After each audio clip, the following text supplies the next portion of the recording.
coming to you direct from the nerve center of the galaxy's greatest comic. This is the 2000 AD Thrillcast.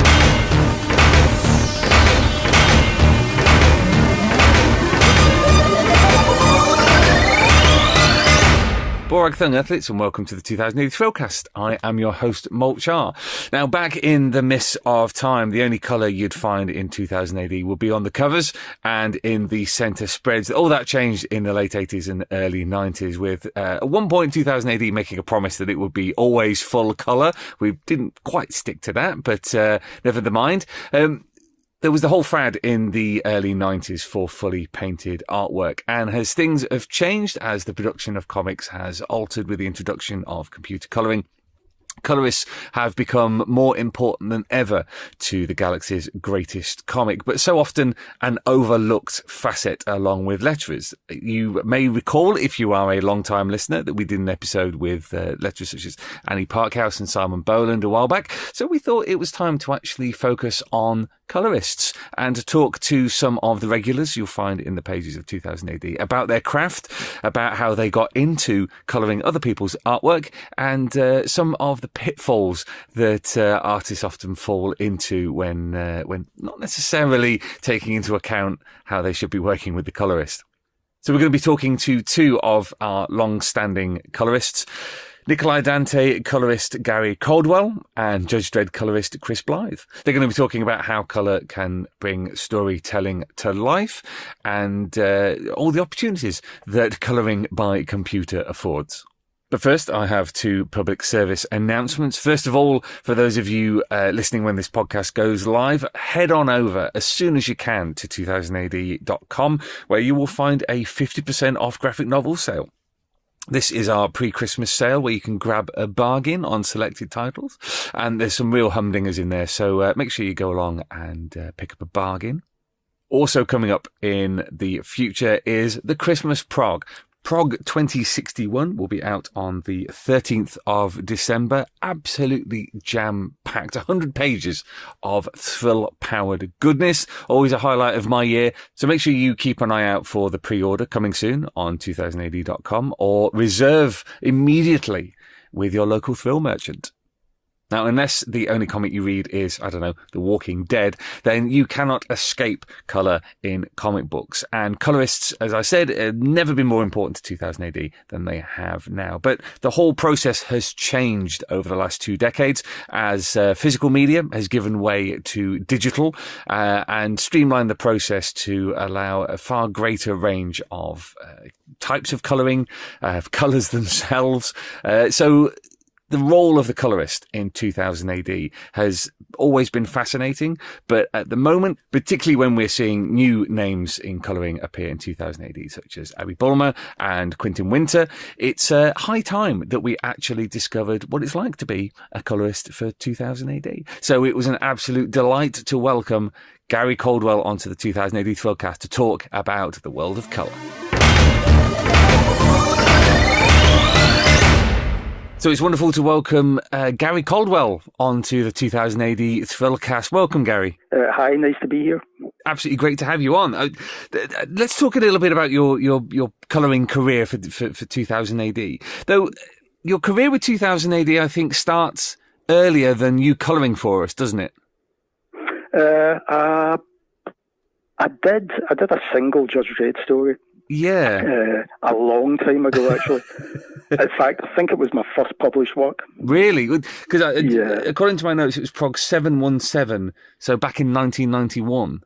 That's a while ago. That's another life, to be honest. Well, was that kind of how you wanted to go into comics, as an artist as opposed to a colourist? Yes, absolutely. Well, I kind of was an artist for quite a while. I started off, I wanted to be an artist, and I wanted to be a painted artist as well. So I went along to, I think I've been to 2 conventions in my life, and that was the first one, and I went along to it, and it was really just black and white stuff that I had, but I had a few colour covers as well, that I've done. And the kind of work seemed to go down kind of really well. I got a kind of good notice in 2000 AD. Some made John Wagner. I think Ron Howard was the editor. Was it Ron Howard? John Howard. John Howard. Yeah. Ron Howard's a film director. That would have been impressive. I mean, no offence to John, but Ron would have been slightly better. Yeah. I'm big in films, so I tend to sort of think in filmic terms more than comic terms. Anyway, I got good notices from them, and I met another. There was another editor there, and basically this led to me doing a little bit of work for 2000 AD. I did a cover. I think my first printed thing was actually a cover, and then I did this other one I did, and it was my first work, so I tend to forget about it a little bit. I don't like looking at it. Well, I mean, I was just having a look at on the computer at work, and the kind of influences seem to be the kind of Bill Sienkiewicz stuff that he was doing at the time, with experimenting with paint a little bit and with lines as well. I mean, was he one of your influences? No. Oh, really? All right. Okay. What a coincidence. Actually, to be perfectly honest, I mean, my two main influences were Gary Leach and Brian Boland. Right. And I think I quite like Kevin Nolan, the American artist. Yeah. They were my two kind of big influences. I mean, the very first Judge Dredd story that I read was Night of the Blood Beast, which was Gary Leach. And that kind of made a big impression on me at the time, and I bought 2000 AD from that point on. So Gary Leach was my favourite artist, and I don't think there's anything of Gary Leach in what I do, weirdly. Just quite strange. But anyway, having said that, I then went on to do a painted series for Dark Horse, which was James Bond. I did a sort of prestige format James Bond series, which was about 150 odd pages or something like that. And I painted every one of them. And also I got a bit carried away towards the end of it, because the writer, who was a guy called, I forget his name, Don McGregor. Don McGregor, he could have wrote the script in terms of a synopsis. Right. So there was no panel descriptions. Okay. So that was left up to me, and I think by the last 25 panels a page. Ye gods. I mean, it was ridiculous, to be honest. It was the folly of youth. I kind of ended up turning his kind of fairly subdued action into a kind of John Woo-esque extravaganza with kind of multiple panels all over the place, and kind of extra bits, put in extra body counts, so all over the place. And to be honest, I burned myself out on it. Right. It took me a long time to do that series, and by the time I got to the end of it, I felt like I'd spent my entire life painting comics, and I really was quite burned out. I didn't know what I was going to do next. I had absolutely no idea. Basically, I just didn't really know what to do, but I kind of felt like I had kind of achieved what I wanted to achieve to a certain extent by doing this one painted series, and there was a lot of action in it, and I was kind of really into the action, and I kind of thought, well, if I get to do that amount of action again, I don't know. So I was going to, it was like a comics collective in Glasgow called Scam, and it was basically a kind of club for comic artists, wannabe comic artists, and people who just loved comics. And while I was there, I met an artist called Alex Ronald, who you'll know of. Yes, of course. And basically they kind of knew my story, that I'd done this series, but I wasn't really sure if I wanted to continue drawing comics. And he liked the painted aspect of my work. And he basically said to me, do you want to try painting my work? And I went, okay. I've never really thought about that before. And I ended up painting a page that he did, which was actually a Braveheart page. He liked Braveheart at that point. And I think he must have told me about it, but he sent it on to 2000 AD, because he was working for 2000 AD. He just started maybe about a year previously or something. Although I'm not too certain about that. But anyway, he sent it into 2000 AD. He got the offer of doing a Future Shock, and the editor, was David Bishop, said to him, just do it yourself. And he didn't want to, he wanted me to do it. So basically I coloured up a couple of pages of it, and I got the job. Right. And from that first 5-pager, it wasn't a Future Shock. It was, at that time, they were running stories. It was like a guy in a black outfit with a black fedora hat. Oh, Vector 13. Right, he was Yeah. introducing them, yeah. It wasn't Tharg at that point. And to be honest, I mean, I sent it in and I just got work from 2000 AD from that point on. Okay. That was kind of it. Right. Because I mean, your first work in sort of sort of late 90s, you did stuff on Nikolai Dante and you did some Dredd as well. Were these your first kind of proper colouring jobs, and how rapidly did you adapt to being a colourist as opposed to drawing the stuff yourself? Was it an easy transition for you? Yeah, it was really easy actually, because I was just doing what I was doing in my own work. And because I was so versed in painting, it was kind of quite easy just to transfer the techniques to someone else's work, and there was really no difference. So, yeah, I mean, I think the very first page that I coloured myself, I took about 2 hours or 3 hours or something like that. Right. Back then, it was slightly easier as well. There was no computers. Well, certainly I wasn't working on a computer, Right. And so I was airbrushing everything. I would basically get the pages in, I would photocopy them, I would then glue the photocopies to a board, and I would then cut masks. I would get multiple photocopies of the pages and cut masks from these copies, and I would just lay it over the artwork and then just paint everything. And the thing was, you couldn't go back. Right. You know, when you could have airbrushed it, that was it, done, and you just had to work with it. So you just kept working with it until it was finished. Whereas with computers, you can scrub everything out and start again, and you just keep doing that. You know, it takes actually far longer. I mean, when I first switched to computer colouring, it took me about 7 or 8 times the amount of time that I was doing a painted page. And in some ways, I kind of missed the painting aspect because it was very tactile. Yeah. I mean, I would airbrush it and then I would colour it, I would paint it in with acrylics and things like that. And it was kind of like a first pass. Kind of everything was just the first pass, and I used a lot of stipple and texture. And I mean, my computer colouring looks nothing like my painted stuff. It's quite weird. But yeah, the transition was really easy, and I kind of thought, oh, this is much easier than actually drawing comics. So I'll just stick with this for a while, and I'm still doing it. I mean, I find that fascinating that when I've spoken to colourists in the past. By and large, they've all said, you know, it's much better. We can do so much more digitally. But to hear you go, actually, I found it easier and quicker when I was dealing with physical objects. That's absolutely fascinating. Well, yeah, I've kind of always thought about it like that. I think it's just the fact that, like I say, it was always a first pass situation. Yeah. You kind of did it, and it just remained like that, and then you built up in it, some more. And if you kind of had an idea of what you were doing, then you didn't really need to kind of do it again. Whereas, like I say, with computers, you do one bit, you don't like it, you scrub it out, you do another bit. You know, you keep kind of like redoing things. And also, that's another aspect about it. Also, with the painted stuff, it remains the same size.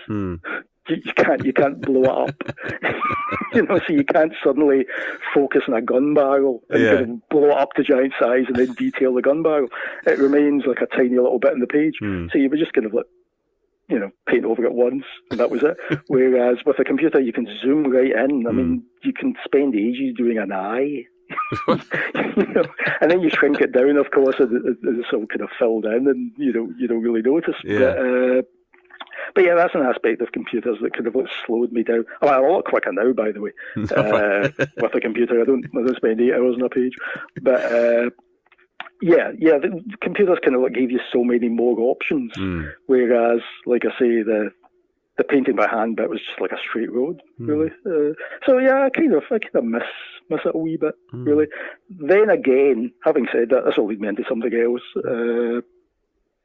Then again, when I first started doing the painted stuff, I was doing a lot of airbrushing, and I started to get a bit worried about the amount of fumes that I was breathing in, which is a serious consideration. I mean, there's stuff called spray mount.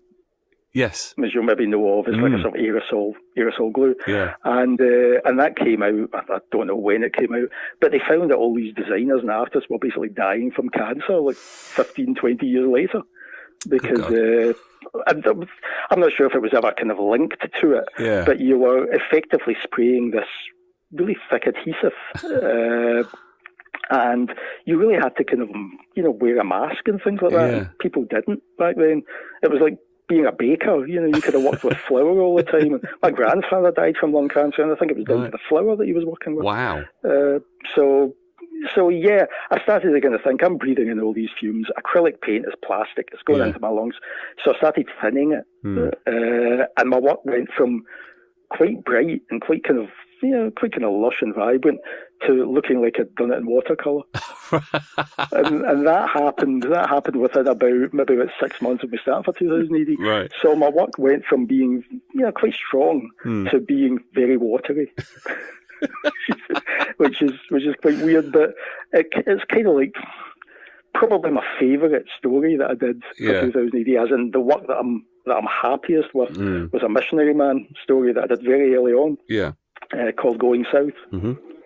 And I did it in my kind of new thinned paint technique, which was a technique as opposed to me just being frightened that I was killing myself. And I did that, and it was set in the Louisiana swamps. There was lots of mutants wandering about, and the kind of watery nature of the colouring really fed into the story. Right. And I was like halfway through it, I was like, yeah, this is really good. This is the best thing I've ever done, because it kind of looks watery. It's kind of great. And I think at that point, I kind of thought, yeah, this is kind of working. Of course, when I went on to other stories that required a more vibrant palette, it still looked like everything was watery. but yeah, that story kind of sticks out as probably the one I'm kind of happiest with to a certain extent. That said, I haven't seen it for years, and I'll probably never look at it again because I've put it on a pedestal. It's this kind of shining beacon of the absolute ceiling that I kind of achieved. And I know if I look at it, I'm going to go, that looks pretty crap. Actually, it's not that great. And I thought that bit was better. So I think it just resides in my memory as kind of something that's perfect, but of course isn't. So I'll never find that out. When did you switch to fully digital? It was Simon Fraser who basically he helped me kind of get the computer and everything. Right. I went on to colouring Dante. The artist who was, the colourist who was on Dante had left, and they were scouting about for a new colourist, and Simon, whom I'd met at a convention previously, we got on quite well. He took a punt on me, basically. So I was brought in, and I did a story called The Cadre Infernal, which was a kind of Lulu story years ago. I mean, I don't know the dates, but a long time ago. I was in Dante for a long time, and I coloured that up, and it was quite dark. I was kind of going through a dark phase. I always seem to kind of my colouring seems to change quite a lot, to be honest. It's subtle changes, but it's not always the same. And that story was quite dark, and I used quite heavy colouring on it, and it seemed to go down well, and that was effectively me on Dante from that point on. Right. With these changes with these changes in your style, is that you being affected by the nature of the story that you're colouring? Is it a subconscious process, or is it something that you're doing consciously? It's partly subconscious, but I will do a style that maybe mimics the artwork a little bit.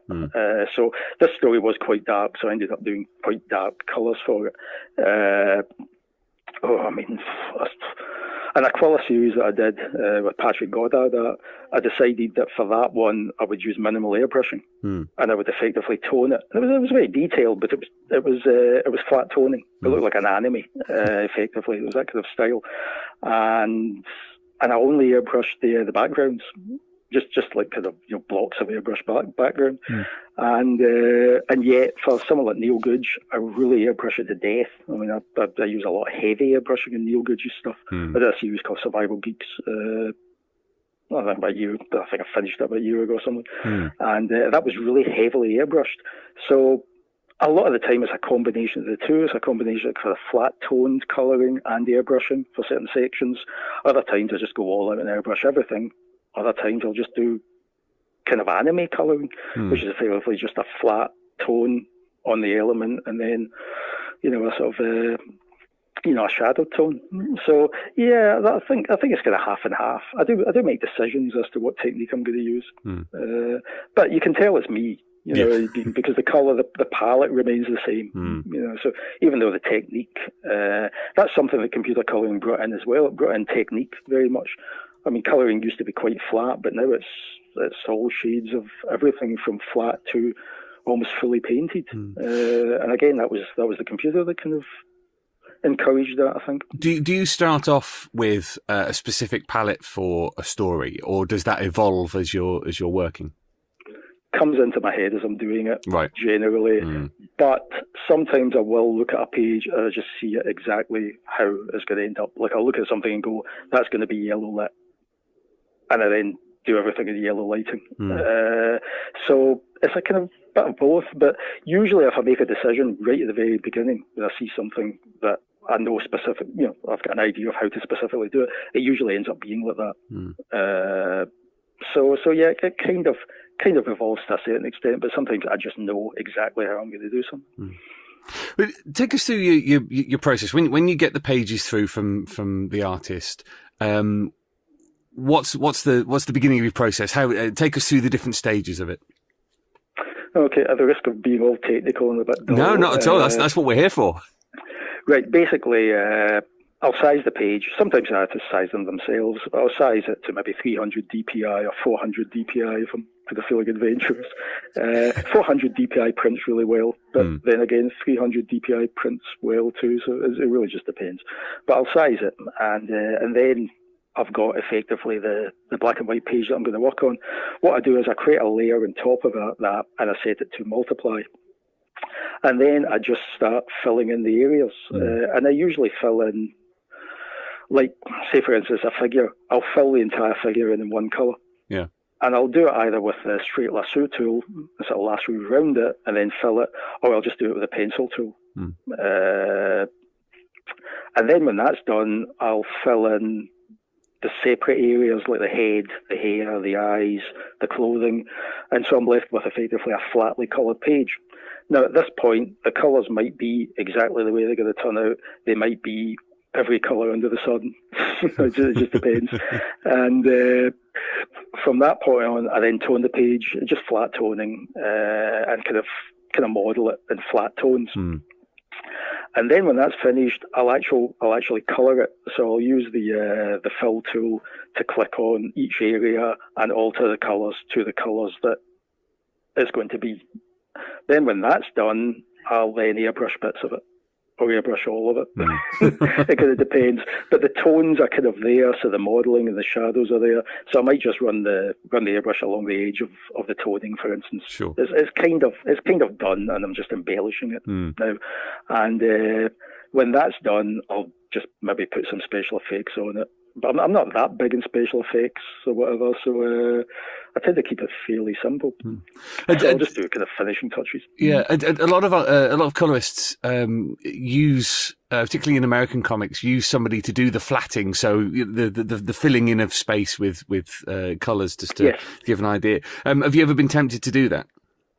Actually, I was tempted to do it this summer. Oh, really? I was seriously tempted, because I actually quite enjoy the flatting bit, to be honest, because I can watch something while I'm doing it. I don't actually have to think about what I'm doing it.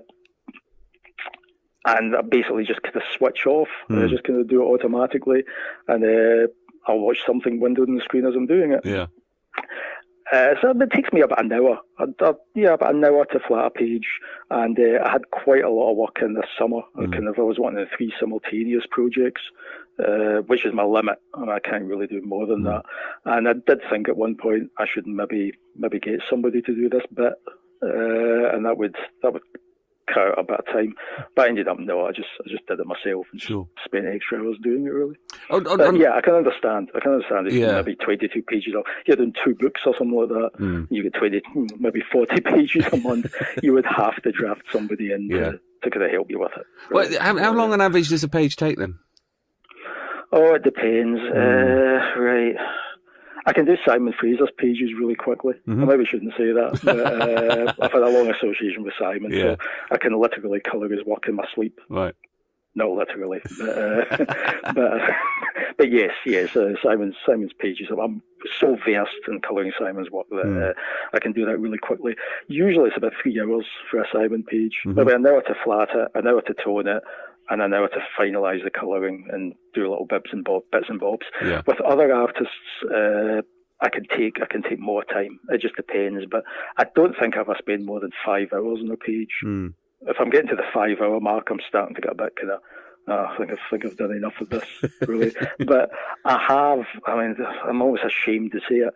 And this was a very rare occurrence, but I did colour one of Simon's pages once in less than 25 minutes. Wow. Which was, that was, I had to do it really quickly. Yeah. It had to be done really quickly. I think I had an hour to do it, and it wasn't the most complex page, and I think he had done it quite quickly as well, so there wasn't that many elements in the page, which helped, obviously. But I've never coloured anything like as quickly as that, since, or probably ever will. In the process of making a comic book page, colouring is kind of the penultimate part of the process, because it then goes off to the letterer to have the speech put on it. As you've just described, are you often under time pressure because the other parts of the process, the scripting and the art, might be behind schedule? No, okay. To be honest, I get quite a kind of easy kind of time on it. Usually I've got plenty of time. The most rushed I've been in recent memory was during the summer when I coloured. At the moment, Simon and I and Rob Williams are doing a Kingsman series for Millarworld, and I landed the colouring of a 6-page story for Playboy magazine, which is quite strange, really. And I ended up colouring the last page of that in about an hour and a half or something. Wow. I think it should have been in quicker than it was in, and it could have landed. I think I had to do it that afternoon. It had to be done that afternoon, and I got it in, and I coloured up really quickly. And I was waiting for it. I was kind of sitting just waiting for the page to arrive, basically. Right. And it kind of came in, and I did it in time. And actually, there was more time available than I kind of thought.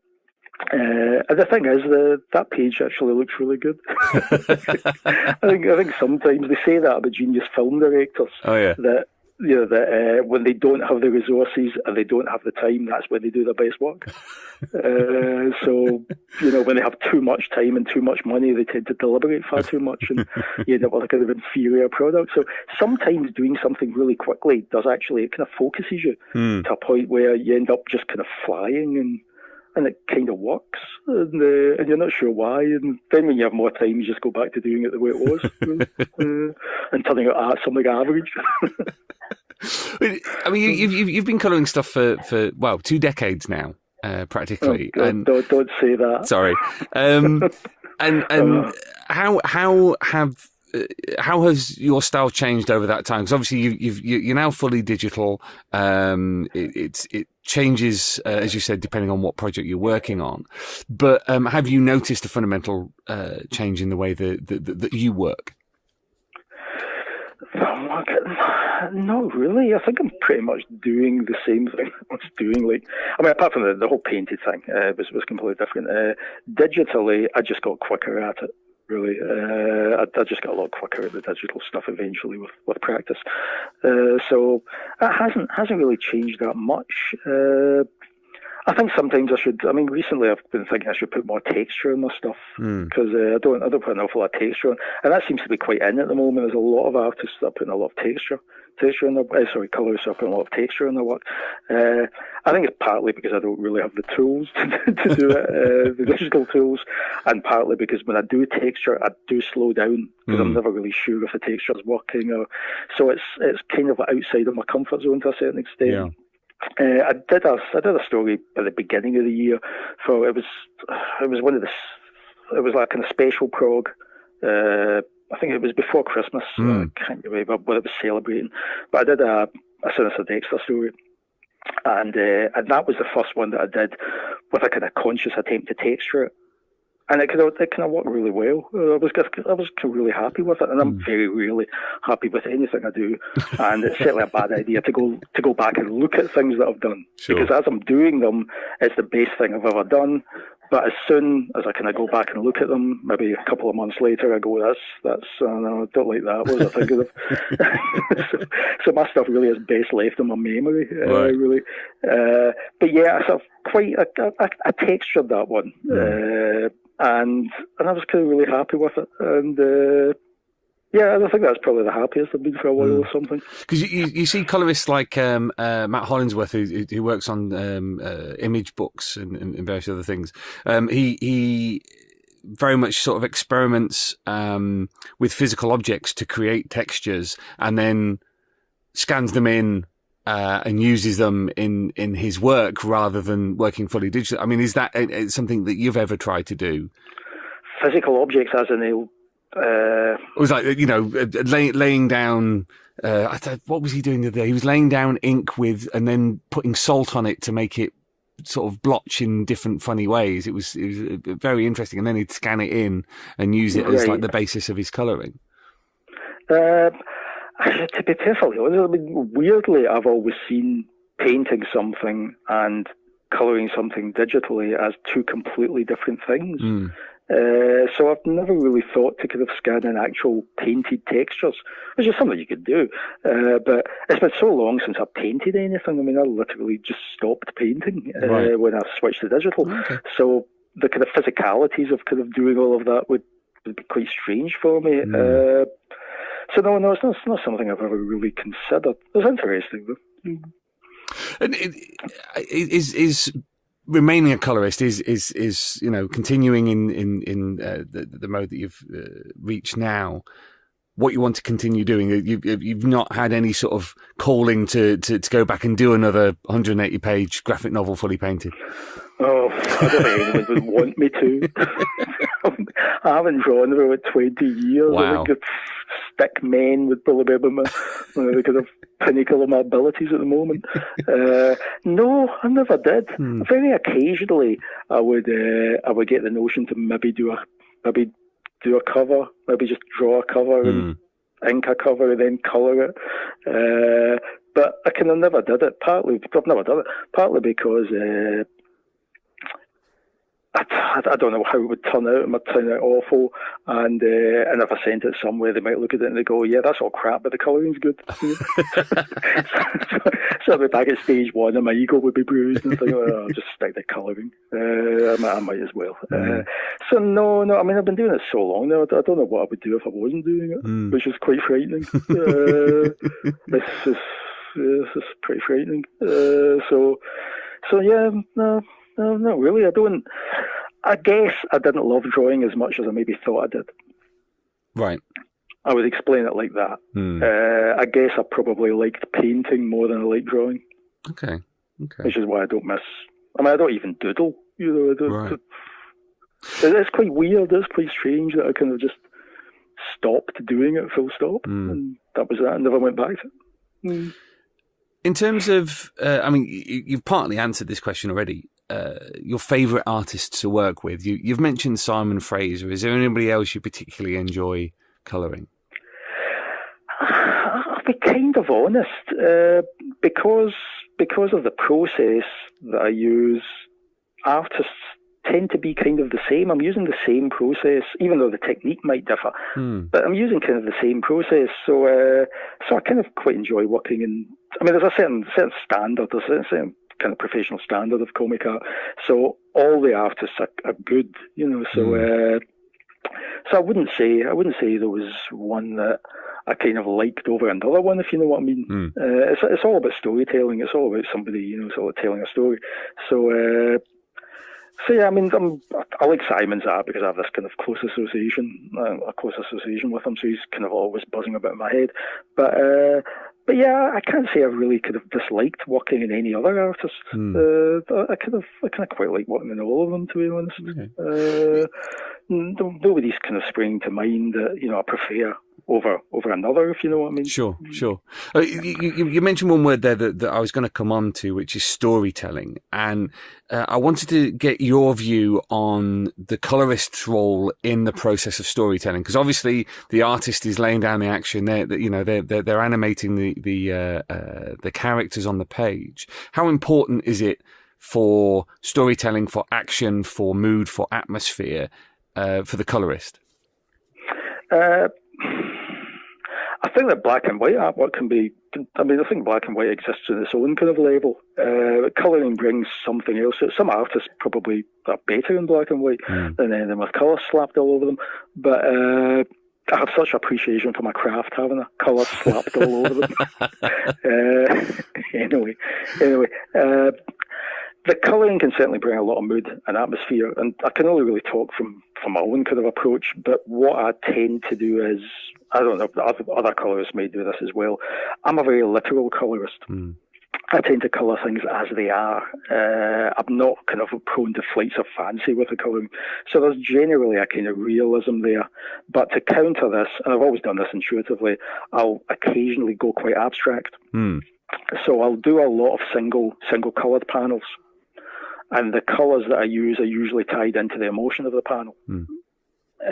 So, for instance, a simple one is red. If somebody's angry, if there's a kind of act of violence, if there's danger, then I'll tend to colour these panels in red just to highlight the emotion, if you see what I mean? To kind of highlight the emotion. If somebody's feeling kind of very down, I'll colour them blue. I used to colour the entire panels, like that. Now what I'll do is I'll maybe colour an element of the panel. So say, for instance, somebody's depressed and they're in the foreground and somebody's talking to them in the background. I'll colour the depressed person in the foreground blue, but I'll colour the rest of the panel normally. Yeah. So it kind of adds a kind of abstract element. And I did that quite a bit in Dante, and I still do it. I just have to watch that I don't do it too often. I think in a 6-page strip, I'm allowed to get away with one red panel. And it's a 22-page one, I'll maybe do 2 red panels. But these are the panels that when I look at the art, I just see them immediately. I go, that's a red panel. Sure. That's a blue panel. That's a green panel. That's green for fear. That's, so I think I tend to tie it into the emotion that's going on. It's certainly a storytelling tool in terms of you can make something on a panel pop out more than other elements in the panel.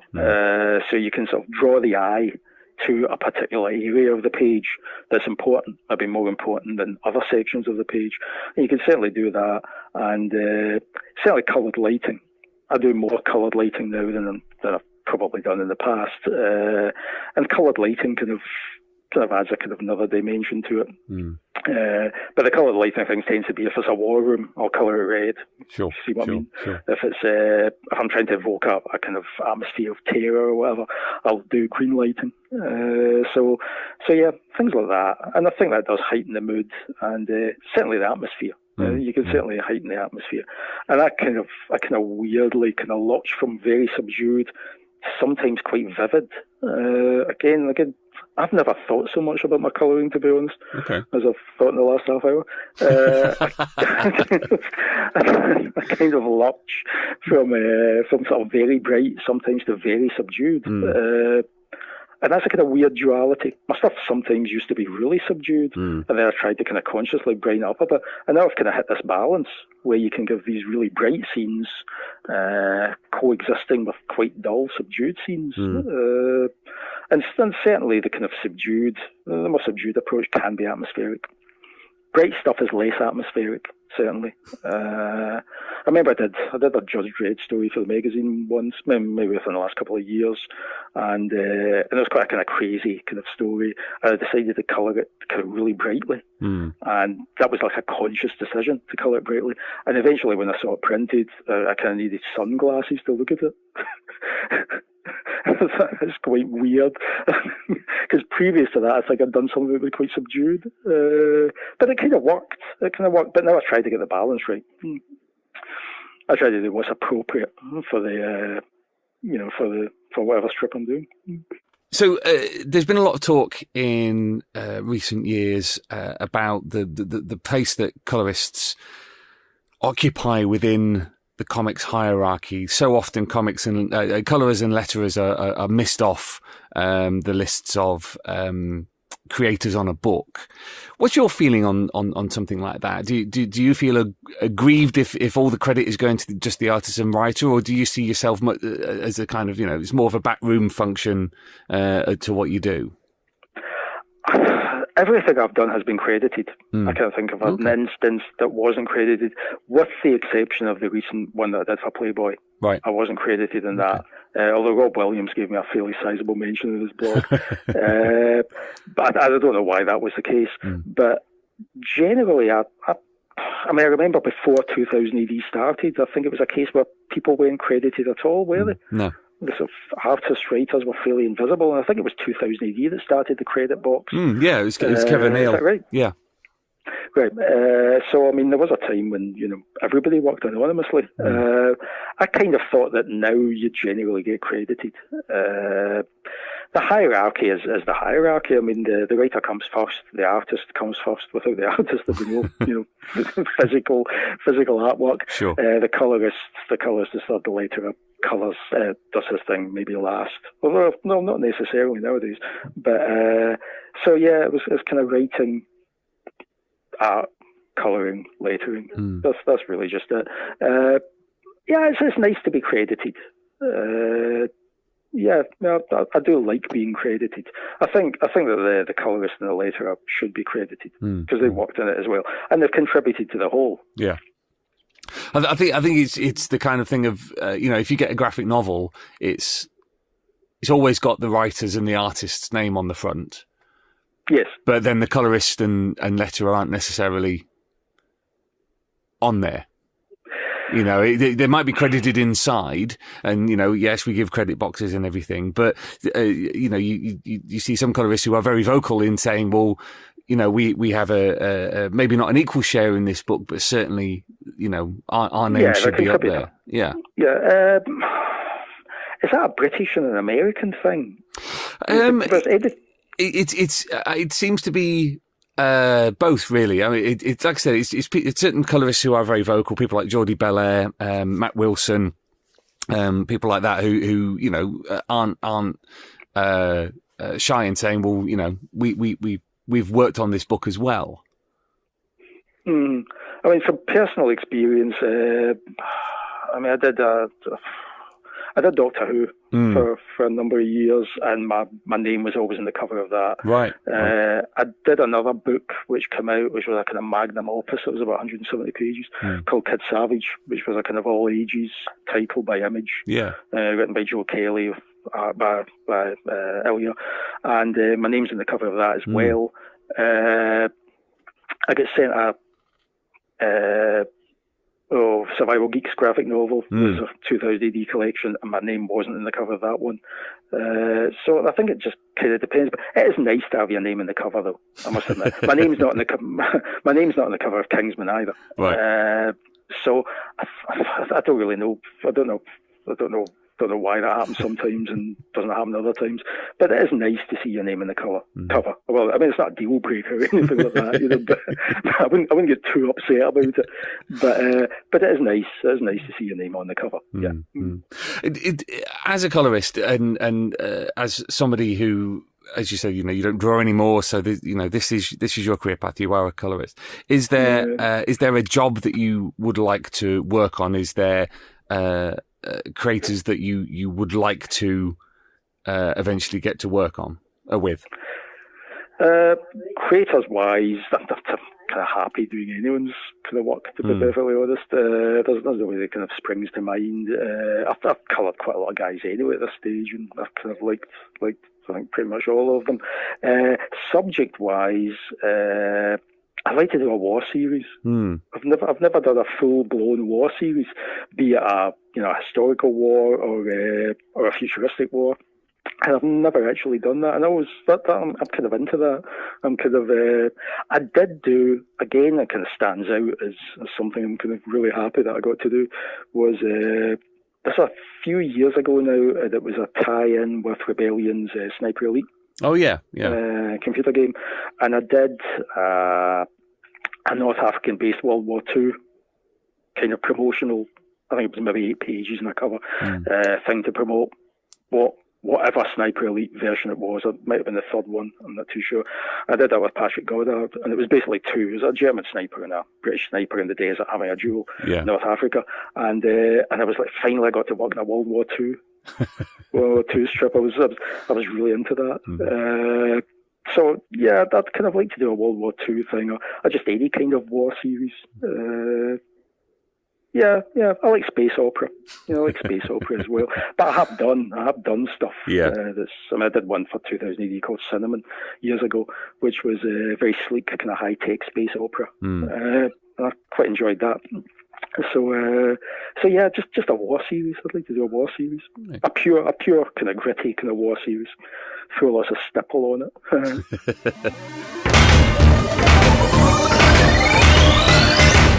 Great stuff from Gary, and thanks very much to him for taking the time to chat. Now, the usual colourist on Judge Dredd is one Chris Blythe. He's been working for us for pretty much the same amount of time as Gary has, but different styles, different strips working on, and I'm very pleased to welcome him onto the Thrillcast to chat. Welcome, Chris. Hello. Your first credit in 2000 AD is what, 1999? Possibly, yeah, that sounds about right. I have you down for a pulp sci-fi Chimera Canyon, prog 1127. It might have been earlier than that. That would just be sort of quickly flicking through the archive. I'll take your word for that. Okay, well, tell us a little bit about A, how you became a colorist, and B, how you ended up coloring for 2000 AD. A, by accident, and B, by asking. Right. It was. I was an illustrator, a cartoonist, and computers were just sort of coming into the fray more and more, and becoming. Photoshop was in its fairly early incarnation. I suppose it was number 3 or possibly 4. I don't know. It was quite early on, and I had started mucking around using it to color my illustrations, basically, and I think I was moving somewhere, and an old copy of one of the old black and white 2000 ADs was kicking around, and I just sort of looked at one and looked at the other and thought I could probably color that with using a computer now. So I scanned in an old, I think it was an old Rogue Trooper or something like that, and just sort of figured it out from that, not knowing that there were a few people doing it already. And sent it in to the then editor, who was Dave Bishop, I think. And he gave me that Pulp Fiction as a trial off the back of that, and then it just took over everything. And it was never meant. It was kind of meant to be just sort of a little stopgap in between things, or a little bit of fun, a little bit of mucking around, and it just took off. I just sort of, I guess I was at the right place at the right time, because computers were really coming in at that point, and it does make things so much easier, having things on computers and being editable and so on and so forth. But yeah, that's how it happened. Okay, well, let's sort of take a step back from that. You were already an illustrator. What kind of things were you doing, and how you got into that? I was doing mainly sort of cartoon illustrations for publishers in London, Hodder and Stoughton, mainly. Again, that was just sending in portfolios over and over and over again, as young artists have to do. So I was quite young then, and I was doing a strip cartoon as well. It was syndicated around newspapers up north in the UK. I was pretty much a cartoonist, and then it changed. You've mentioned there one thing we were just talking to with Gary about colouring with a computer is just coming, because he started off as doing painted comics, and then moved into doing colour, and then moved into digital colouring. In terms of the ease of colouring and your own experience with it, has it always been an easy process, colouring with a computer? Early on, yes and no. You have the advantage of Control Z. You have the advantage of being able to undo things. But in the early days, computers just weren't very powerful. So it actually, it took quite a while for it to render certain things, or it took quite a while to save a file. Now it's instant. You press save and boom, it's gone. Even really, no matter how high resolution they are. But back in the day, you'd see the little status bar crawling along the screen like a wounded dog, and occasionally freeze halfway across. And that's when some choice words would be used. And computers were expensive back then. I remember buying my first sort of vaguely big machine, which was it had a gigabyte of RAM, which was unheard of in the day, and it cost £4,000. And even then, a gigabyte of RAM is nothing today, and it wasn't particularly enough to sort of cope with the larger files. If you have a lot of layers running, it would certainly struggle a little bit with that. So in the early days, it was a blessing and a curse in terms of just the hardware. It wasn't particularly reliable or fast, and not like it is now. And the software was much more basic. Photoshop was much more basic than it is now. In terms of like the brushes you can get now are really rather lovely. You can do all sorts of things and make it look like real media, but back then you couldn't, and there were other programs that we'd use to do it, which were even more temperamental. So it was a brave new world. Fraught with pitfalls. Because you started on Dredd around about the time of Doomsday for Dredd, and at that point there'd been this was sort of the colour change in 2000 AD was already underway from traditional to digital, and there were some hits and there were quite a few misses. What were the kind of, aside from things like the computers not necessarily being powerful enough, what were the pitfalls at the time that people often fell into? Because I remember a lot of very shiny colouring back in the 90s. Van art, they call it. It's like the 1980s van art with airbrushed on the side or at fanfares and stuff. It's called van art. It's pretty hideous. So you pretty much highlighted it there. It's being given a magic box of toys to play with and wanting to play with all of them, and not realizing that you really shouldn't. So you've got lens flares, for example. Oh God, awful. Lens flares, just filters in general. Bad. Another just using photos as well. Photo bashing, that's called, where you just lob in a photo of a sky in the background or a sunset or something. Still happens. Still see it, but it's pretty jarring. It doesn't suit line artwork very well to suddenly use these things. Sometimes it can work. If you're very, very careful with it, but early on, because you could do it and you could just do it very quickly, and it was just so magical at the time. It's like, look, I've done a lens flare. And no one turned around and said, why? What were you thinking? That's terrible. Because it was like, oh, that is exciting, but it's a bit like in Hollywood at the moment. They love their lens flares. And I just don't understand where all these light sources are coming from. It's like, where'd that come from? So you'll look back at certain films of this time and go, God, what were they thinking? The same for comics. I always think with the newer Star Trek movie, particularly the first one, it's like, why isn't everybody wearing sunglasses? This is a dazzling place. This must be very confusing in the future. It's just all over the place. So there was that. The lens flares. There was something I used to was guilty of using called. I can't even remember what it was called. It was like cloud render or something, and it just created this random cloud effect to make skies. And textures were another big no-no, or it is now, but it wasn't at the time. Where you sort of create sort of almost three-dimensional textures and throw them in, and it just doesn't work. You've got a very stylized art line work, and then you are sort of painting these things in, and it clashed horribly. But with all these new things, they settle in. But it's a lot of people, when they start off, they're still guilty of doing these things. Plastic wrap I used to use a lot as well. Oh, really?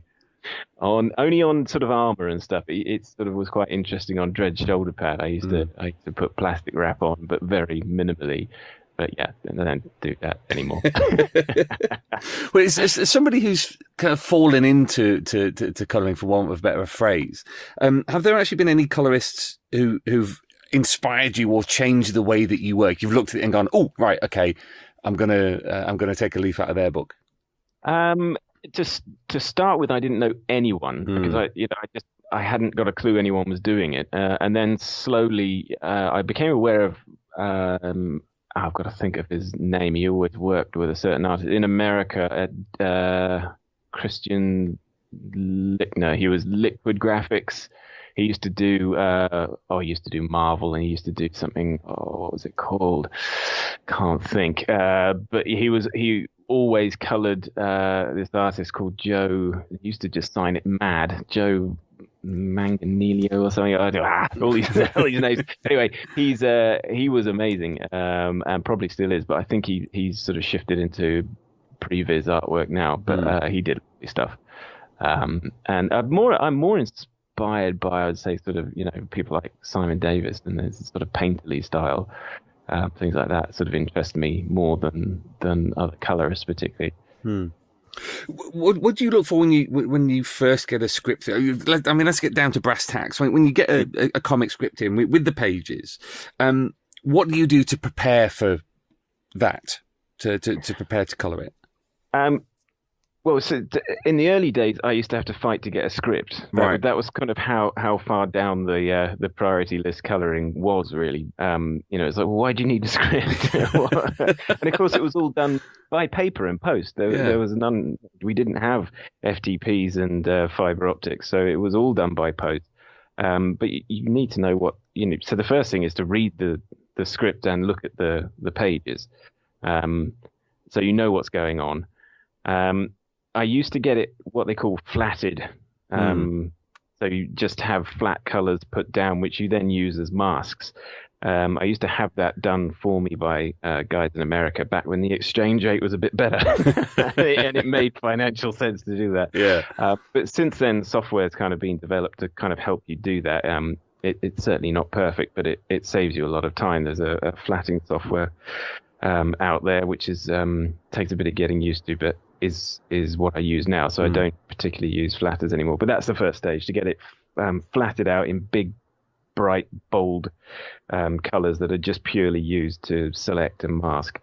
And then I tend to just lay a colour over the top of it, as you would if you painted. You'd sort of do underpainting, and that just gives you a way of looking at it, so you're not looking at lots of blocks of bright color, which is confusing, and it's really difficult to sort of get any kind of story out of it. So I put a sort of underpainting color on there, and I'll just work into that. I'll sort of chip away into that, which is probably a bit different from how people do it. So I do the pages as if I was painting a real picture. Okay.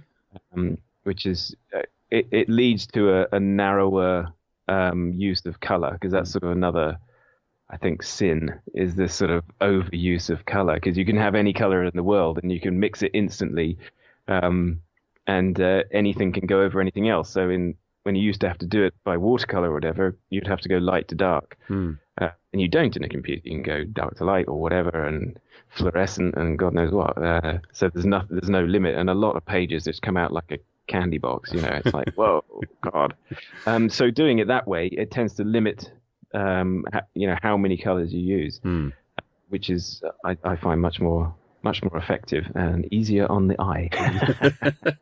So in terms of a specific palette for starting off, is that something you prepare, or is it, because Gary was saying that for him it kind of slots into place as he's doing it, but I know colorists who go, well, this is the tone of the story, this is the palette I'm going to use.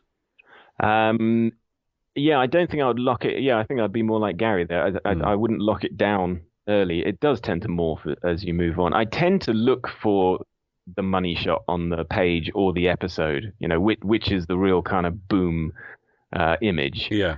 And go for that first, partly to give me more time to work on it, because that will be the thing that people look at the most, and partly because that will establish the color palette kind of quite naturally. It would just come out of that. And obviously you have indicators, like if it's a big action shot and explosions and gunfire and all that, that's pretty obvious how it's going to look. But scenery shots, I've just done one with Colin Wilson, which is all set in the snow, and that I took a couple of passes at that to get kind of a good balance and to get colors into the snow. You're such a limited palette already because you're in a whiteout, and so I get a lot of reference shots, just on Google Images and have a look. And the other thing I do, which is really useful, is to take screen captures from movies. Okay. I'm looking at movies, and I see something that I like the look of.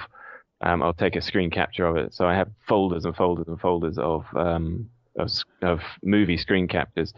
So quite often I'll just look through that, and when they're all thumbnails, you get just sort of a general impression, almost, of a comic book page. You can look and go, oh yeah, that would look for that. That would be a good look for this. And you can literally just sort of throw that underneath a comic book page and sort of, blur it and get an idea of what that palette would look like underneath. So that's a really quick way of getting a fast fix and go, well, will it work with these colors or will it work with those colors? Which is quite a good shortcut. Wait, how much is palette important to the mood of something? Because just talking to Gary about storytelling and how color can aid storytelling as opposed to just being, a very functional thing. How important is it for you that the color contributes to storytelling rather than just being a kind of straightforward thing? It is important. With certain characters or certain franchises, you have to be a bit careful of, they want their colors to be, remain the same, and they have Pantone colors and all this that you have to follow, so you're a bit limited. But yeah, I mean, that's why I do that approach of having of chipping into a background color is not to just, you don't just go, okay, Dredd's got his uniform is this color and therefore that's what it's going to be. It depends where he is, how he's lit. Is it dark? Is it light? What's affecting his uniform? A lot of things reflect off it.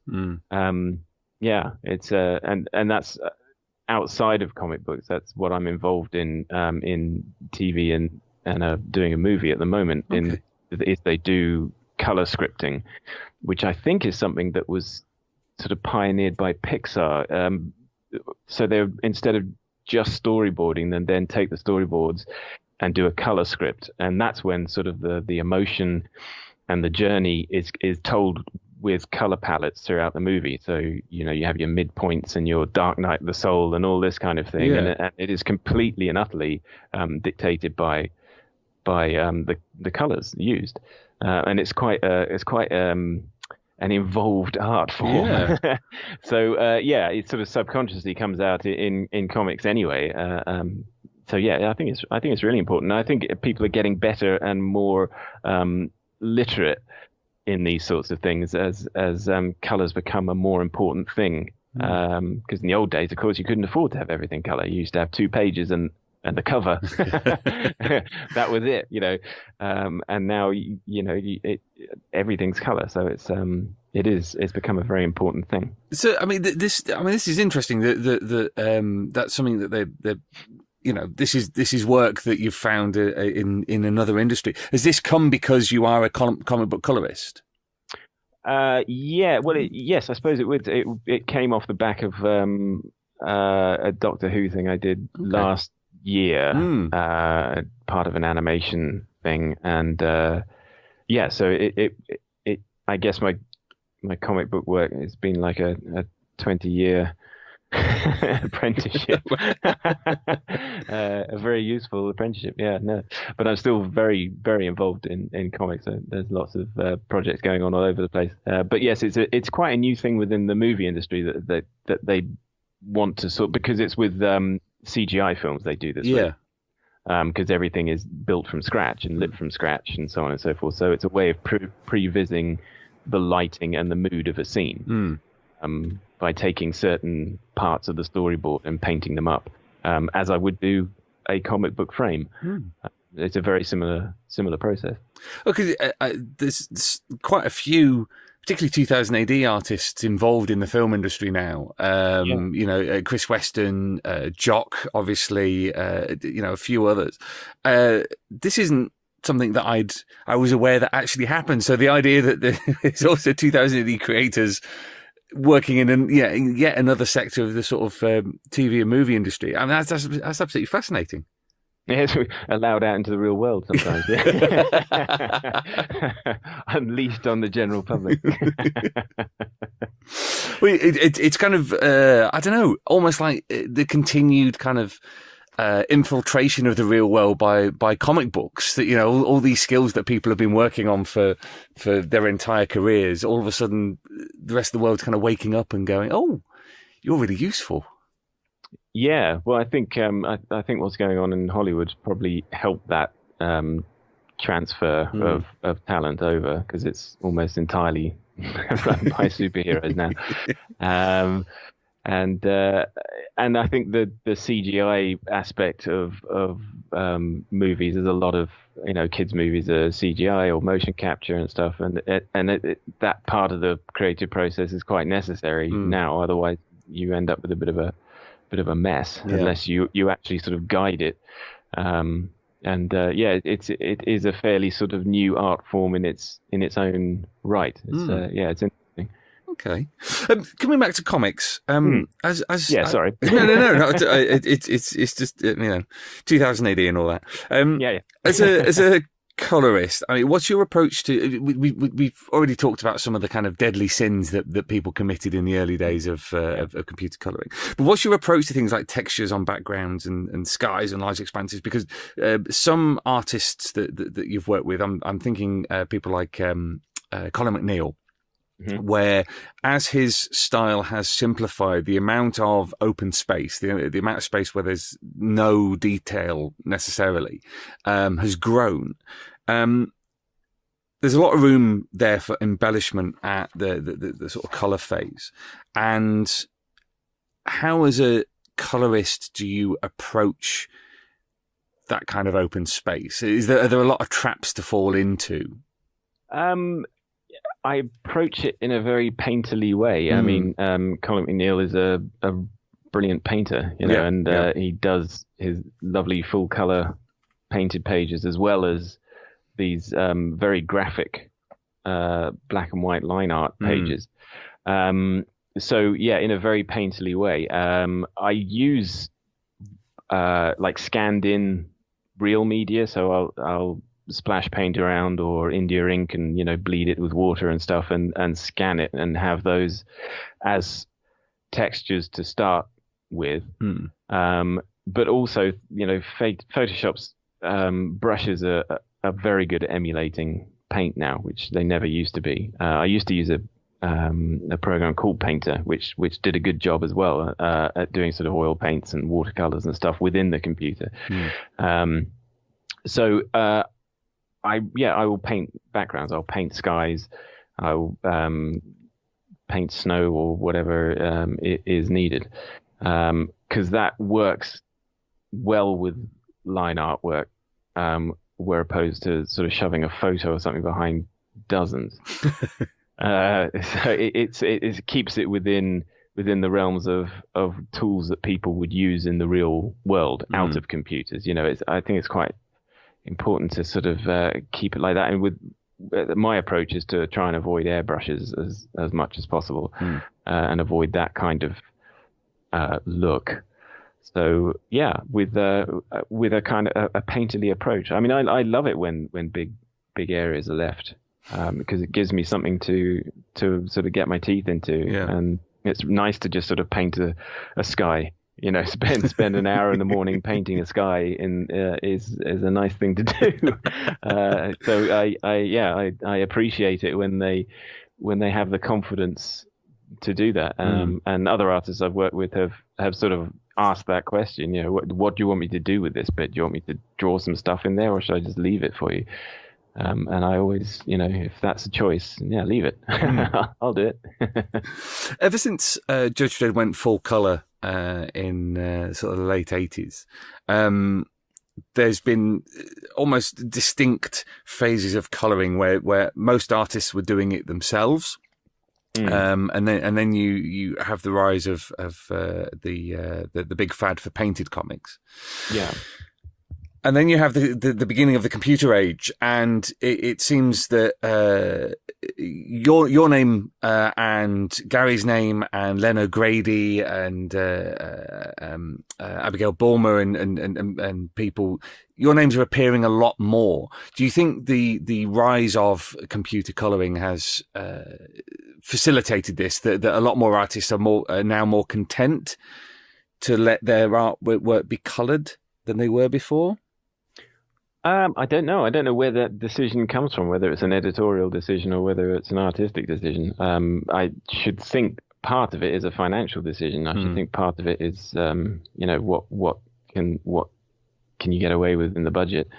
So I genuinely don't know where that comes from. I should think part of it is the workflow and getting things, deadlines, getting things done on time. If everything's on one artist, it can be pretty overwhelming. If you've done the pencils, you've done the inks, and now you've got to do the colouring.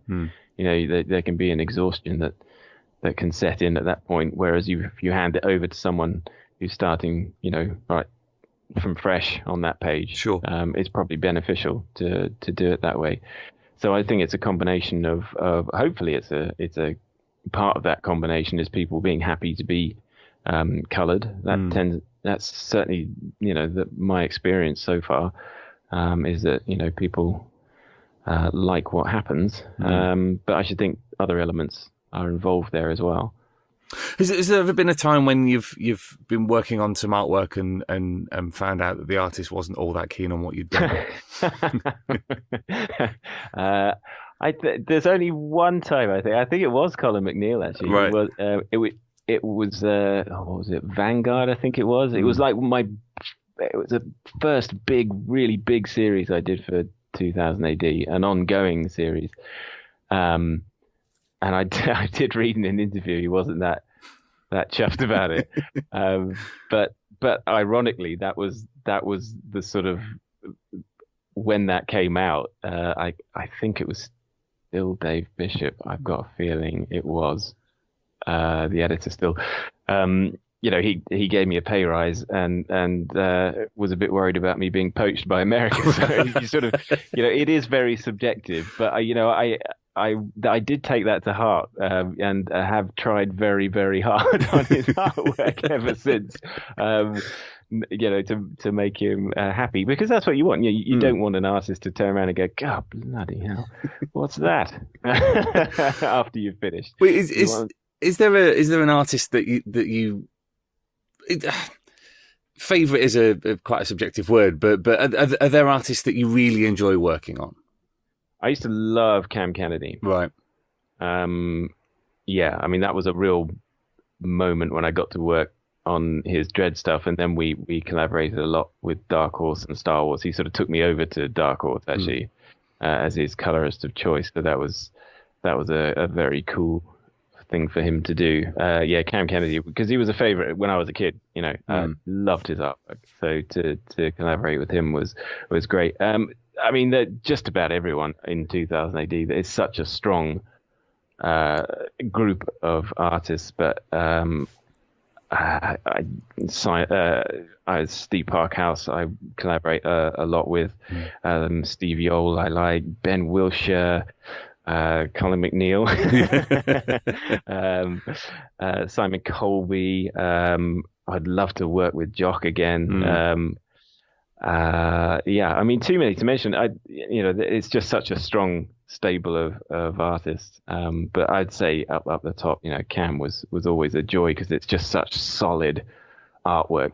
You really couldn't muck it up, because good artwork is going to shine through. It doesn't work the other way particularly. I don't think bad coloring can ruin artwork.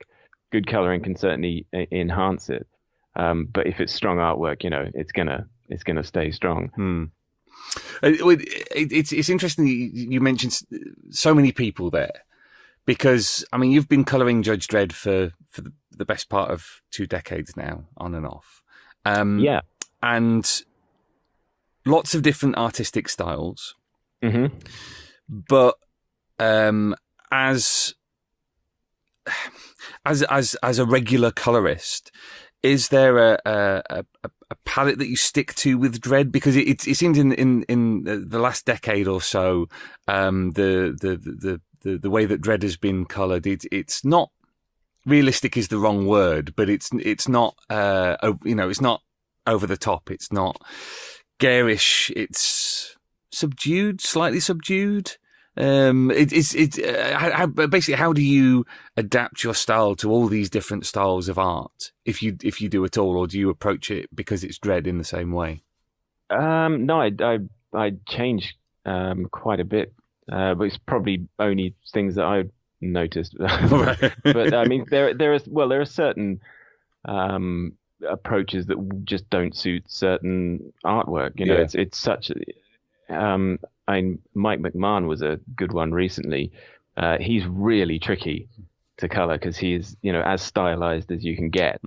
And, he's also, he's such a famous artist within the canon, isn't he? And he doesn't crop up that often anymore.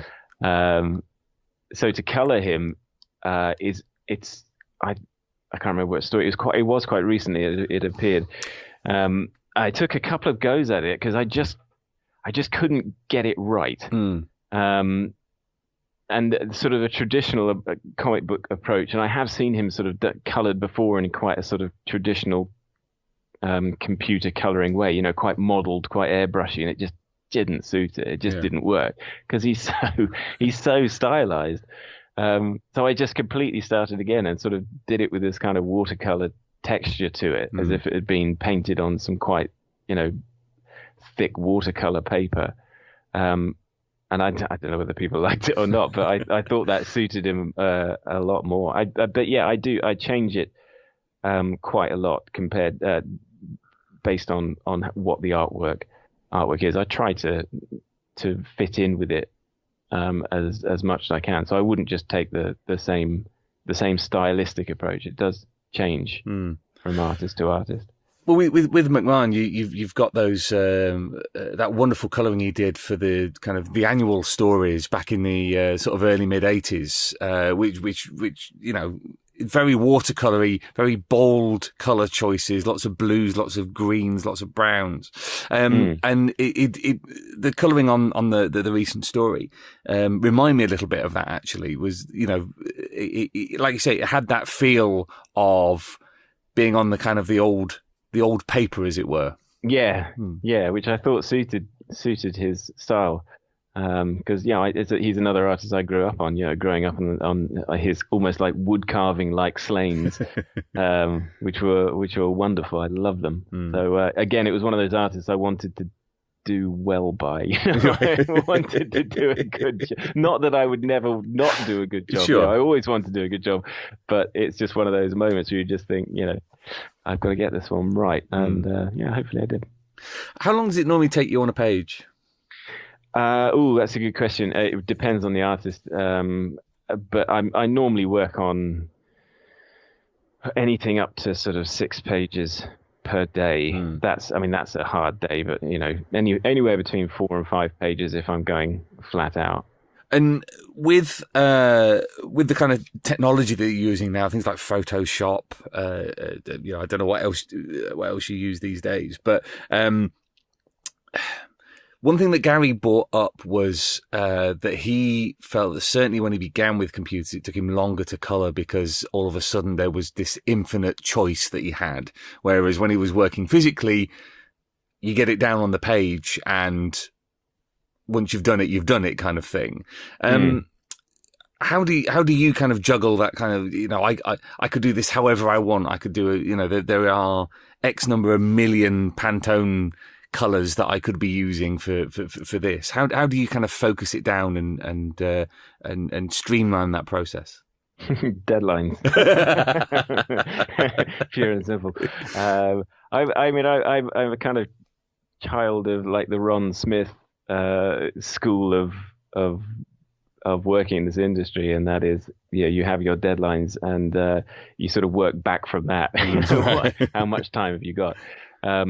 And again, like I was saying before, you choose the pages that have got the most, wow factor, and you start there.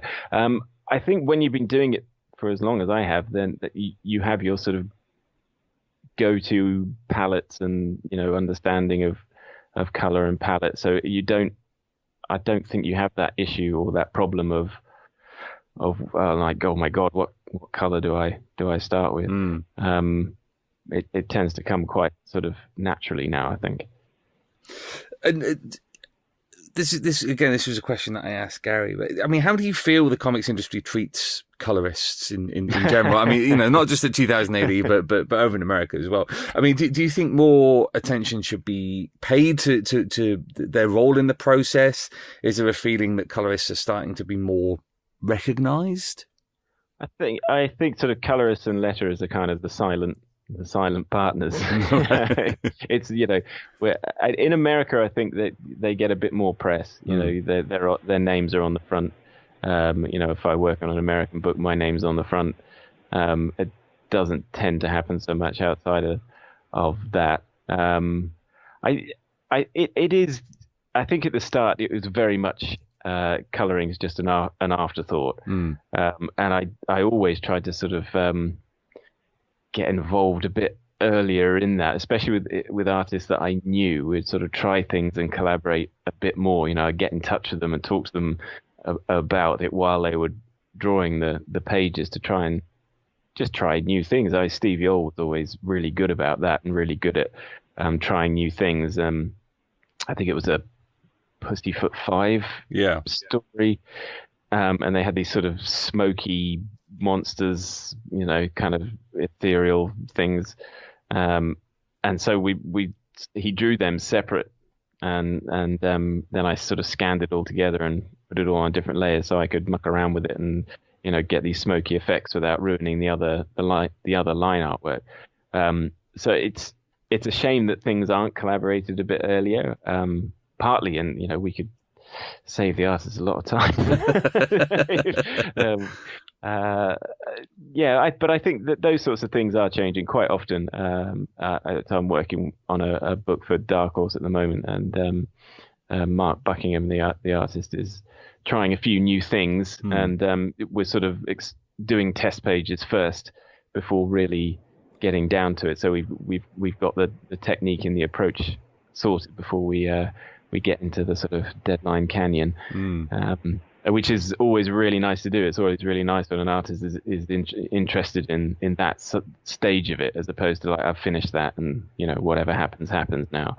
They're more invested in it, and that's sort of happening more and more. And it happens. I don't know whether it happens more in America or not, but it is happening more in general. And in terms of where 2000 AD sits within your work, is it still kind of like the core book, one of the central pillars? I do a lot of it still. I don't know whether it's the core book. I don't know. It certainly used to be just about. I mean, I almost used to color the whole comic at one point.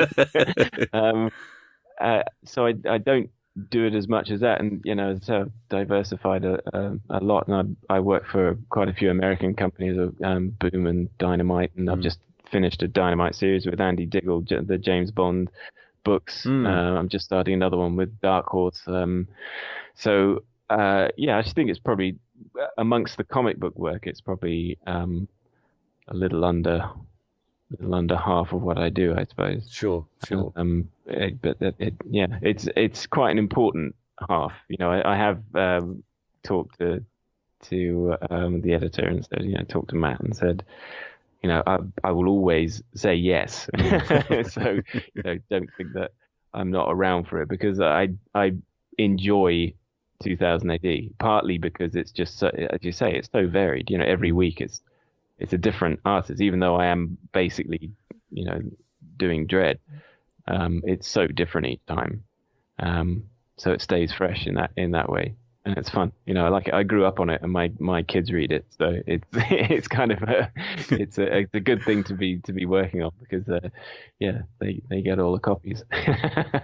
And as colorists begin to have a bit more of a profile, a bit more of a voice, there are various leading colourists, particularly those who work for Image, who are very vocal online about having a profile and everything. If somebody decided that they wanted to get into colouring comic books, what would, as somebody who kind of fell into it, what would be your advice to them for beginning or honing their craft? I think the best colorists come from an art background, which might sound a bit of a daft thing to say, but the best colorists are artists in their own right. People who can draw well, because you need an understanding of light and form. So if you're becoming a colorist because you can't draw, sort of thing, like it's a sort of backup plan, that it's not going to work. It sort of needs to be a choice. That's what I'm going to do because that's what I'm good at. Yeah. And it's essentially like painting a page.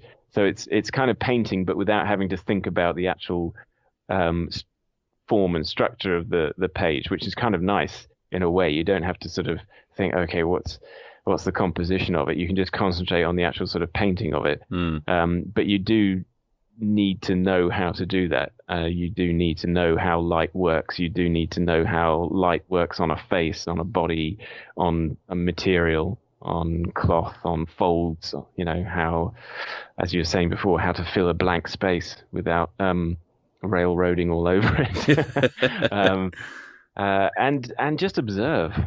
I would say that would be the biggest thing. Observe other mediums as well. Observe, as I was saying, I use movies as reference a lot because so much effort is put into lighting a movie set and a movie scene, and colorizing it and giving it emotion and so on and so forth. So there's a lot of expertise out there, so use it.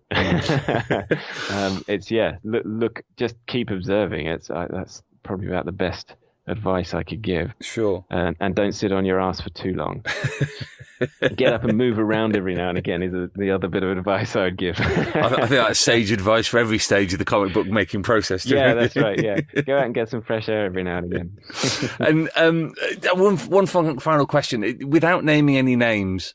Has there ever been a time that you've received a page in and the artist has done something and you've gone, oh, come on, what are you expecting me to do here? Yeah, that happens quite a bit. Well, I will name a name because it's certainly not a negative thing to say. I did a series with Boom called Lantern City, and the artist, Carlos Magnos, I think is that, I don't know whether I pronounced that, Carlos Magno, who is an incredible artist, and unbelievably and stupendously detailed. I mean, just jaw-droppingly, mind-bendingly detailed. I cannot understand how he does what he does, and totally on point with deadlines. He never fell behind. He's a machine, an absolute machine. His artwork's fantastic. But from a colorist perspective, you get these pages in and you look at it and your jaw drops and you're just like, oh my God, that's going to take me all day just to do that one page. So yeah, I mean, obviously the results are fantastic. I'm really proud of that book. But from that respect, it's like, oh, gee, Carlos, how the hell are you doing this? Is there like 5 of you? What the hell is going on? So there's that side. I have had, gigs where I've looked at it and gone, oh my God, that's just not good. I mean, it's just not good. But I think in general, one of my pet peeves is light sources, where a light source will be coming from 20 different directions on the same frame, and you've got to commit to one of them, but then you kind of realize that the shadow across someone's face on one character is going completely the other way. And, what can you do? There's not much you can do about that. Yeah, that does happen a surprising amount, actually. And there's not much you can do. You just have to go with the flow. So that, and I guess all artists have a kind of shorthand, whether it's drawing a face or something like that, or they'll have a kind of shorthand quirk. And some of them work and some of them don't. And you look at it and you're not, I don't know how that works with color. What is that line there? I understand what he's doing stylistically, but I don't know what to do with it. So you have little things like that, but by and large, I mean, you do what you can with what you get, and some of it is a joy, some of it's more difficult. But you try and improve it, or at least not make it worse. But you don't come across that very often within 2000 AD. I mean, even with the new artists, it's a joy to work on. I've been very, very lucky to have worked for as long as I have, because as I said, I grew up reading it, so it's always got quite a sort of special place for me. Well, thanks to Gary and Chris for taking the time to chat to just two of the colourists who work on 2000 AD. I hope you've enjoyed this episode as much as I have. Earthlets, the time has just flown by. Tune in 2 weeks' time for another dose of the galaxy's greatest podcast, the 2000 AD Thrillcast. Splendid Verthrig.